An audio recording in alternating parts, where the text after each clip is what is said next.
السلام علیکم 10 کلاس.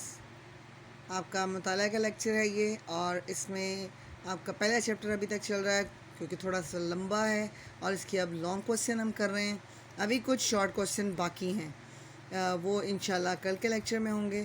یہاں پہ ہم نے کل جو شروع کیا تھا میاں محمد نواز شریف کے دور حکومت شروع کیے تھے. پہلا دور حکومت میں نے آپ کو کل پڑھا دیا. اگر آپ نے دھیان سے اس لیکچر کو سنا ہوگا تو آپ کو سمجھ آ گیا ہوگا. کوئی بھی لیکچر جب آپ کو بک سے سمجھایا جاتا ہے تو بک سامنے رکھ کر ہی اس کو پڑھا کریں، دیکھا کریں، تاکہ آپ کو اچھے طریقے سے سمجھ آئے.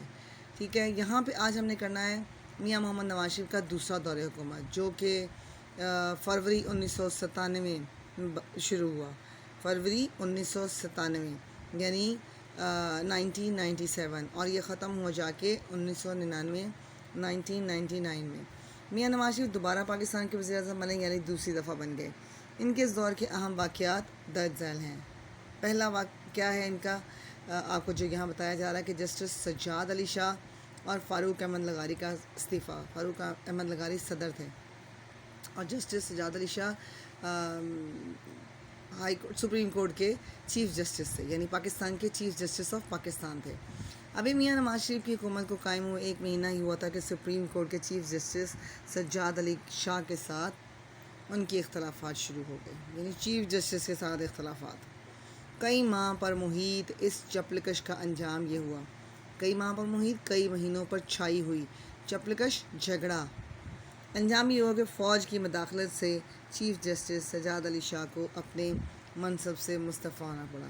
یعنی اتنا جھگڑا بڑھا کہ فوج چیف جسٹس آف پاکستان کو، اس میں چیف جسٹس نہیں، اس کو مداخلت کرنی پڑی ہمارے آرمی چیف کو، اور اس کی وجہ سے پھر سجاد علی شاہ صاحب نے استعفیٰ دے دیا. اس کے بعد صدر پاکستان فاروق احمد لغاری نے بھی صدارت سے استعفیٰ دے دیا. ٹھیک ہے، ان کے پہلا جو دور حکومت تھا وہ انہوں نے لغاری صاحب نے کرپشن کا الزام 58(2)B کی شک لگا کر ان کا پہلا جو دور تھا وہ ختم کر دیا تھا. دوسرا اس کا اہم پوائنٹ کیا ہے کہ جسٹس ریٹائر رفیق تارڑ کا بطور صدر پاکستان انتخاب. دسمبر 1997 کے صدارتی انتخاب، صدر کا انتخاب ہوتا ہے اسمبلیز میں. وہ عام لوگ اس کو منتخب نہیں کرتے، بلکہ اس کو منتخب کرتے ہیں اسمبلی کے ممبران. اس صدارتی انتخاب میں جسٹس ریٹائر رفیق تارڑ نے پیپلز پارٹی کے آفتاب شعبان میرانی کے مقابلے میں انتخاب جیتا اور صدر پاکستان بنے. جتنے بھی پوائنٹس ہوتے ہیں یہ چھوٹے چھوٹے، ان کو پوائنٹس میں یاد کیا کریں. میں نے آپ کو بتایا تھا کہ ایک تو میں نے بھی آپ کو شارٹ کوسچنس میں دینے ہیں، اور ان میں سے ہی شارٹ کوسچن لانگ میں سے بنا کے آپ کو بورڈ میں بھی دے دیے جاتے ہیں، اس لیے ان کو دھیان سے یاد کیا کریں. تیسرا ان کے دور حکومت کا، دوسرے دور حکومت کا بڑا اہم جو پوائنٹ ہے وہ تھا قرض اتارو ملک سنوارو مہم. پاکستان کی اقتصادی صورتحال بہتر نہ ہونے کے باعث حکومت کو بجٹ کے لیے IMF سے قرضہ لینا پڑتا تھا، ابھی بھی لیتے ہیں. اور IMF انٹرنیشنل مانیٹری فنڈ، جب ہم ان سے قرضہ لیتے ہیں تو پھر وہ اپنی شرائط منواتے ہیں کہ آپ نے ملک میں مہنگائی کتنی کرنی ہے، آپ نے ٹیکسز کتنے لگانے ہیں. سارا کچھ ان کی مرضی سے ہوتا ہے، جیسا کہ آج کل بھی ہمارے ملک میں ہو رہا ہے. میاں نواز شریف نے اپنے دوسرے دور میں قرض اتارو ملک سنوارو کے نام سے ایک مہم کا آغاز کیا، اور اپنی نشری تقریر میں غیر ملکی قرض اتارنے کے لیے قوم سے قرض حسنہ کی اپیل کی. انہوں نے کہا کہ قرض ہمارے سر پہ اتنا ہے کہ ہم باہر سے اگر قرضہ اور اٹھا کے اتاریں گے قرض تو اس پہ مزید ہمیں ٹیکس دینے پڑیں گے. تو کیوں نہ قوم جو ہے، پاکستانی قوم، اپنے ملک کے لیے قرضہ دے. اور قرض حسنہ وہ قرض ہوتا ہے کہ جو واپس نہیں کرنا ہوتا. تو عوام سے اپیل کی گئی کہ آپ اپنے ملک کا قرض اتارنے کے لیے حکومت کو قرضہ دیں. میاں نواز شریف کی اسکیم پر عوام نے لبیک کہا اور بھاری رقوم قومی خزانے میں جمع کرائیں.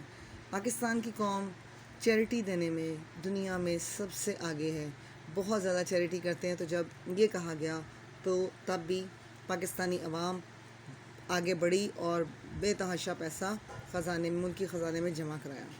نمبر 4، غیر ممالک میں مقیم پاکستانیوں کو پاکستان میں ووٹ کا حق. جب الیکشن ہوتے تو ہر پاکستانی جو باہر نوکریوں کے لیے گئے ہیں، تعلیم کے لیے گئے ہیں، وہ واپس آ کے تو نہیں دے سکتے. تو یہاں ان کو یہ حق دیا گیا کہ وہ وہاں بیٹھے ہی الیکشن میں حصہ لے سکتے ہیں. 1997 میں حکومت پاکستان نے غیر ممالک میں مقیم پاکستانیوں کو پاکستان میں ووٹ کا حق دے دیا، جس سے غیر ممالک میں مقیم پاکستانیوں کی اپنے ملک کے معاملات میں دلچسپی پیدا ہوئی۔ آگے ہے فلور کراسنگ پر پابندی۔ فلور کراسنگ کیا ہوتی ہے؟ اس میں یہ ہوتا ہے کہ جو بھی ممبر اسمبلی کا ہے ایک پارٹی چھوڑ کے دوسری پارٹی میں جو چلا جاتا ہے اس کو فلور کراسنگ کہتے ہیں۔ تو اس پر پابندی لگائی گئی تاکہ کوئی اپنی پارٹی کا ممبر چھوڑ کر نہ جا سکے۔ یہاں پہ میاں محمد نواز شریف نے 1973 کے آئین میں 14ویں ترمیم کے ذریعے ارکان اسمبلی کے پارٹی تبدیل کرنے یعنی فلور کراسنگ کرنے پر پابندی لگا دی۔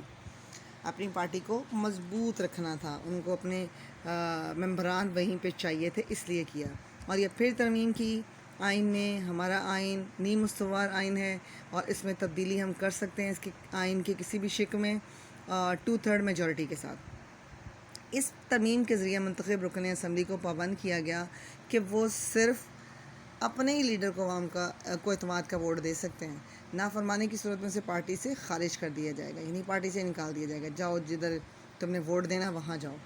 1998 کی مردم شماری۔ میاں نواز شریف کی حکومت نے 1998 کی مردم شماری کروائی، یعنی ملک میں مردم شماری کیا ہوتا ہے کہ سروے کروایا جاتا ہے کہ جس کو ہم انگلش میں سینسس کہتے ہیں، کہ ملک میں ہمارے مرد کتنے ہیں، عورتیں کتنی ہیں، بچے کتنے ہیں، پتہ لگے کہ ٹوٹل آبادی کتنی ہے، جس کے تحت ملک کی آبادی 13 کروڑ افراد سے زائد تھی۔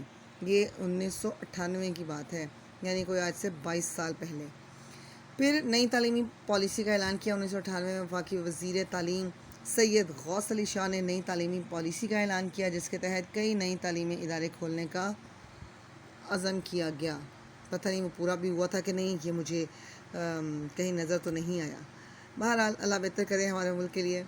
پھر لاہور اسلام آباد موٹر وے، یہ اچھا کام تھا جو نواز شریف دور میں مکمل ہوا۔ میاں نواز شریف نے جنوبی ایشیا کی طویل ترین لاہور اسلام آباد موٹر وے بنا کر ایک کارنامہ سر انجام دیا۔ یہ منصوبہ میاں نواز شریف کے پہلے دور حکومت کا تھا، جس کی تکمیل دوسرے دور حکومت میں ہوئی۔ 1998 میں میاں نواز شریف نے خود موٹر وے کی تکمیل پر اس کا باقاعدہ افتتاح کیا۔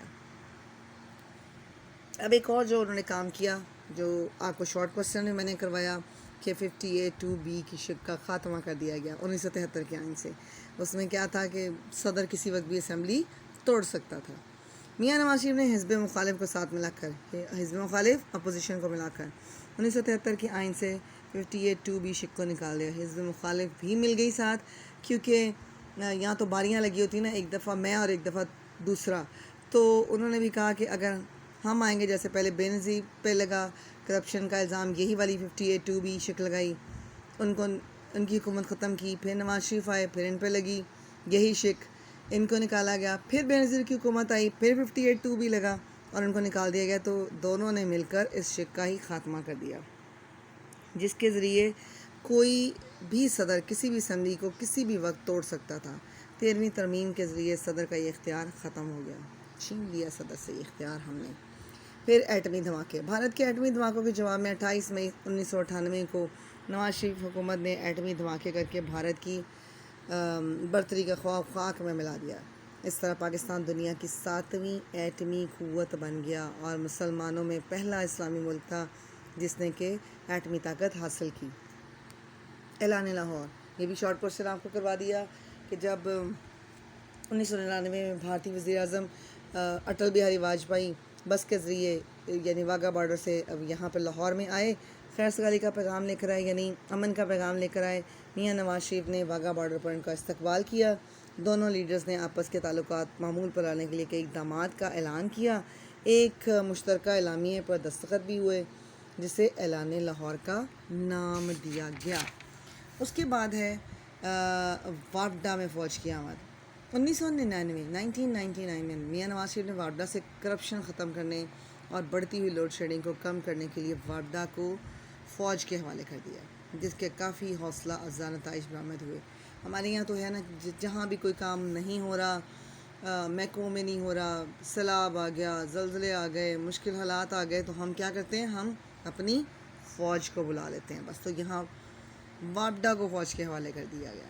پھر اگلا پوائنٹ ہے کارگل پر لشکر کشی۔ جنگ ہوئی انڈیا کی ایک بارڈر پر کارگل پر جو سیاچن کی طرف ہمارا بارڈر ہے، یہ 1999 میں ہوا۔ کارگل کے محاصر پاکستان انڈیا کی فوجوں کے درمیان جنگ چھڑ گئی۔ بعد میں امریکی صدر بل کلنٹن نے کہا کہ اس کو ختم کر دیں، بند کر دیں، کیونکہ جنگیں کسی بھی مسئلے کا حل نہیں ہوتی۔ تو پھر دونوں ملکوں نے جنگ بندی کا اعلان کر دیا، لیکن اس کے باوجود نواز شریف کا یہ دور بھی 5 سال مکمل نہ کر سکا۔ 12 اکتوبر 1999 کو جنرل پرویز مشرف، جو اس وقت فوج کے سربراہ تھے، انہوں نے وزیر اعظم کی جمہوری حکومت کا تختہ الٹ کر ملک پر قبضہ کر لیا۔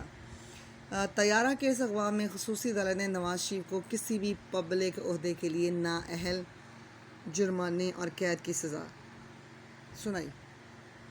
سعودی حکومت کی مداخلت پر انہیں جلا وطن کر کے سعودی عرب بھیج دیا گیا۔ طیارہ اغوا کیس یہ تھا کہ جنرل پرویز مشرف صاحب جہاز میں تھے اور ان کو برطرف کر دیا گیا کہ یہ چیف آف آرمی اسٹاف نہیں ہے، میں نے چیف آف آرمی اسٹاف بدل دیا، نواز شریف نے یہ کہا۔ لیکن چیف آف آرمی اسٹاف جب تک دوسرا حلف نہیں اٹھاتا، اختیارات پہلے چیف کے پاس ہی ہوتے ہیں، تو پرویز مشرف صاحب نے اپنے اختیارات استعمال کیے اور وہ جس جہاز میں بیٹھے ہوئے تھے وہ ایک پبلک پلین تھا، کافی سارے لوگ اس میں تھے، اس کو کراچی میں اترنے کی اجازت نہیں دی گئی، یعنی اتنی جانوں کو داؤ پر لگا دیا گیا۔